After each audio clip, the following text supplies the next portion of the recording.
സപ്ലൈകോ വഴി സംഭരിച്ച നെല്ലിന്റെ വില കിട്ടാത്തതിനാൽ ദുരിതം അനുഭവിക്കുകയാണ് തൃശൂർ മറ്റത്തൂർ നൂലുവള്ളി പാടശേഖരത്തിന് കീഴിലുള്ള 100ഓളം കർഷകർ.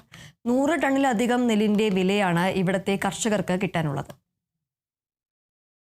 ഒന്നാം വിളയായ വിരിപ്പ് കൃഷി കൊയ്തപ്പോൾ സപ്ലൈകോ വഴി വിറ്റഴിച്ച നെല്ലിന്റെ വിലയാണ് കർഷകർക്ക് കിട്ടാനുള്ളത്.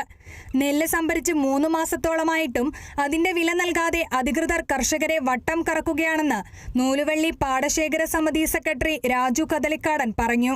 ഞങ്ങൾക്ക് കഴിഞ്ഞ വിരിപ്പ് പണിതതിന്റെ പൈസ പണിത് സപ്ലൈകോ നെല്ല് കൊണ്ടുപോയിട്ടുണ്ടായിരുന്നു. അതിന്റെ 2 മാസത്തിലധികമായിട്ട് പൈസയൊന്നും കിട്ടുന്നില്ല. SBIയിലാണ് നമ്മൾ കൊടുത്തിരുന്നത്.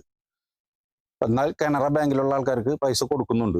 ഞങ്ങൾ പാടി ഓഫീസിലായിട്ട് ബന്ധപ്പെട്ടപ്പോൾ അവർ പറയുന്നത് എത്രയും വേഗം ശരിയാവും. പക്ഷെ ഞങ്ങൾ ബാങ്കിന്റെ റീജിയണൽ മാനേജറായിട്ട് സംസാരിച്ചിരുന്നു. അപ്പോൾ ആൾ പറയുന്നത് ഏകദേശം 450 കോടി രൂപയോളം സപ്ലൈകോന്ന് പൈസ കിട്ടാനുണ്ട് ബാങ്കിന്. അപ്പൊ അതിന്റെ പുറത്താണ് നിങ്ങൾക്ക് ഉള്ള പൈസ വൈകുന്നത്. 90ഓളം കർഷകരാണ് നൂലുവള്ളി പാടശേഖര സമിതിക്ക് കീഴിലുള്ളത്. ഇവരിൽ മിക്കവരും നെല്ല് സംഭരിക്കുന്നതിനായി സപ്ലൈകോയിലേക്ക് അപേക്ഷ സമർപ്പിച്ചപ്പോൾ അതിന്റെ വില അക്കൗണ്ടിലേക്ക് ലഭിക്കുന്നതിനായി SBI ബാങ്കാണ് തിരഞ്ഞെടുത്തത്. കുറച്ചുപേർ കനാറ ബാങ്ക് അക്കൗണ്ടും നൽകി. ഇതിൽ കനാറ പോലുള്ള ബാങ്കുകൾ വഴി പണത്തിനപേക്ഷിച്ചവർക്ക് നെല്ലിന്റെ വില ഇതിനോടകം ലഭിച്ചു. SBI ബാങ്ക് വഴി നെൽവില കാത്തിരിക്കുന്നവർക്കാണ് ഇനിയും പണം കിട്ടാത്തതെന്നും രാജു കദളിക്കാടൻ പറയുന്നു. ഇപ്പൊ ഞങ്ങൾ രണ്ടാമത്തെ പൂവ് മുണ്ടകൻ കൃഷി ചെയ്തത് നാളെ കൊയ്യാനായിട്ട് സ്റ്റാർട്ട് ചെയ്യാണ്. ഏകദേശം 90-ലധികം കൃഷിക്കാരുണ്ട്. 100 ടണ്ണ് നെല്ലധികം ഈ നൂലുവള്ളി പാടശേഖരത്തിൽ നിന്ന് തന്നെ കയറ്റി വിടുന്നുണ്ട്. ഈ നെല്ല് ഞങ്ങൾ സപ്ലൈകോന് കൊടുക്കാൻ രജിസ്റ്റർ ചെയ്തിട്ടുണ്ട്. അതിൽ 80% ആൾക്കാർ SBIയിലേക്കാണ് അപേക്ഷ കൊടുത്തേക്കുന്നത്. ഇനി ഇത്തരത്തിലാണെന്നുണ്ടെങ്കിൽ ഞങ്ങൾ കൃഷിക്കാർ എന്ത് ചെയ്യും എന്നുള്ള ഒരു അവസ്ഥയിലാണ്. എല്ലാവരും സാധാരണക്കാരാണ്, ചെറിയ കർഷകരാണ്.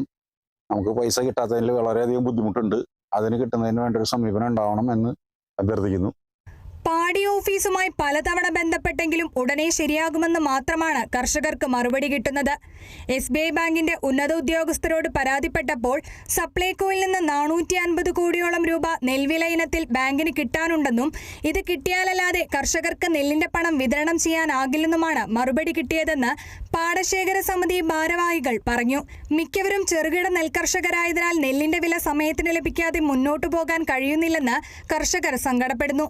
വിരിപ്പ് കൃഷിയുടെ നെല്ല് വിറ്റ് പണം സമയത്തിന് ലഭിക്കാത്തതിനാൽ കടം വാങ്ങിയും പണയപ്പെടുത്തിയുമാണ് പല കർഷകരും മുണ്ടകൻ വിള ഇറക്കിയത്.